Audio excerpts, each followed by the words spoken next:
Mana shu chuqurlar kavlanganiga 2 oy bo'ldi mana. Haligacha ko'milgani yo'q. Quvurlar yotqizilgani yo'q. Samarqand tibbiyot kollejini oldida. Xo'p. Trotuarlar mana kavlab tashlangan. Hamma joyni kalamushda kavlab tashladi bu. Issiqlik manbaimi, balomi, battarmi? Mana odamlar musorlarni ham tashlayapti bu yerga. Xo'sh, 2 oydirki ko'milmaydi. Va ayniqsa bu quvurlarni zanglamasin deb ustiga izolyatsiyasiga juda diqqat qilgan bu issiq suvchilar bilmaydiki, mana bu yerga nariyoqqa tashlangan quvurlar qaysi kungi yomg'irda ichidan loyqa suvga to'ldi. Bu quvurlar ichidan zanglaydi endi.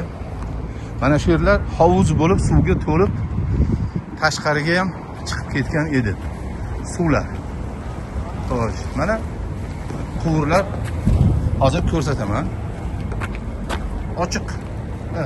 Quvurlar ochiq. Bu quvurlar to'lib oqdi kecha. Xo'sh. Ko'milganini ham rasvoy raddi balo qilib ko'mdilar. Mana bu yog'i ko'milgani ahvolni sizlarga ko'rsatamiz hozir. Mana ahvol.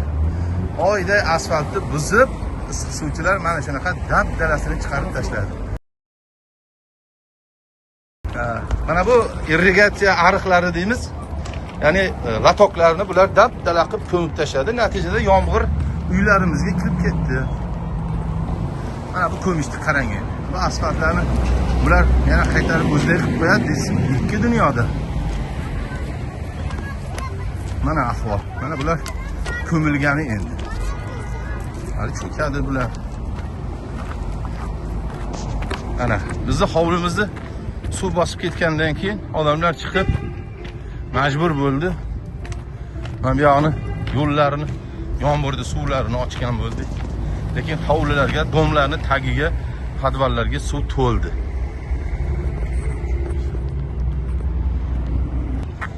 Hamma yoqda mana bunaqa turbalar uylarning oldida yotibdi. Mahallalarga ham olib kirishib, mana shunaqa qilib asfaltlarni, o'zi tor ko'chalar edi. Yana bir qismini kovlab quvurlarni o'tkazishdi.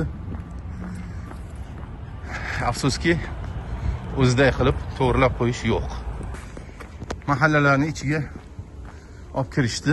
O'zlaricha mana bunaqa shag'allar bilan kovlagan joylarni to'ldirishdi. Bir yomg'irga chidamay hammasi cho'kdi. Eng yomon ishni ko'rsataman sizlarga hozir. Xo'sh, bu Al-Buxoriy mahallasi. İçi. Aynan mahalladagi bolalar maydonchasidagi ahvolni qarang. Bu nima bu? Bu nima bu? Bu yerda urush bo'lyaptimi? Okoplar kovlangan. Endi mana buni kovlaganlarga 2 oy bo'ldi. Bolalar maydonchasi. Qarang. Bolalar o'ynaydi. Bu tomonda bir hovuz, narigi tomonda hozir bir ko'rsataman hovuz. Mana u traktorda kelganiga 2 oydan beri oshdi. Mana shu yerda turibdi. Mana xirmon bo'lib ketgan loylarni olish haqida hech kim o'ylamaydi.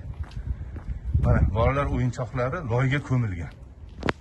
Bolalarning har xil attraksionlari loyga ko'milib yotibdi. Mana hamma joyda uyum loylar.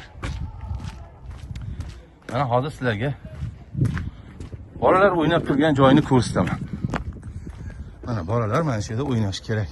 Bizni bolalarimiz, nevaralarimiz mana shu yerda o'ynaydi. Mana qarang. Mana attraksionlar loyning ostida.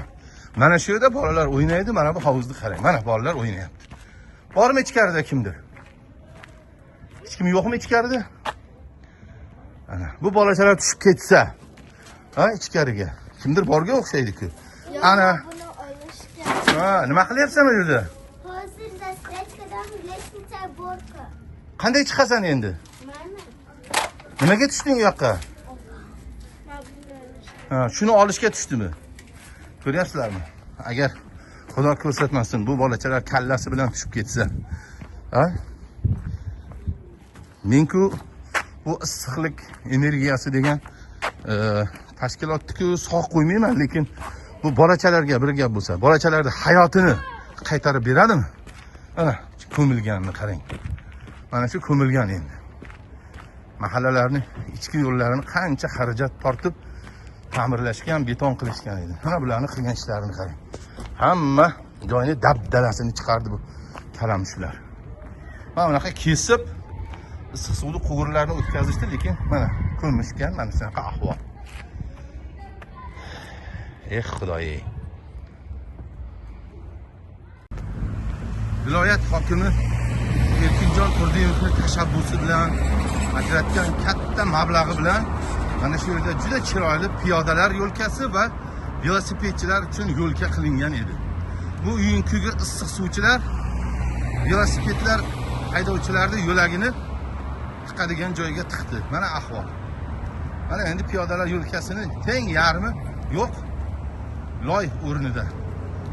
O'ylaysizki, bular yana avvalgidek qilib piyodalar yo'lkasi va velosipedchilar yo'lkasini qilib qo'yadi deysiz.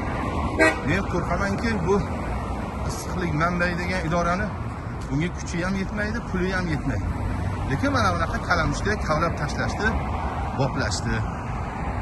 Na endi bular xirmon bu tepalik bu uyilib yotgan mana bunaqa loylarini oladi endi. Na mana bu chuqurni oladi. Eng qizig'i, bu yerda oylab biz yashaymiz, oylab bitta ham ishlayotgan odamni ko'rmaysiz. Mana qani? Mana shu bolalar uchun xavfli qilib qo'yilgan joyda ishlayotgan odam qani?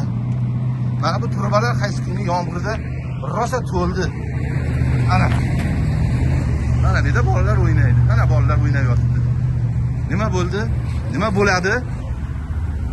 Oylab bu yerga bitta issiqlik manbai degan tashkilotda ishchisi kelmasa, bu yana necha yil turadi bu? Hamma joyda mana bunaqa quvurlar yotibdi. Mana bu yerda ham bolalar maydonchasini ahvolini ko'rsataman sizlarga.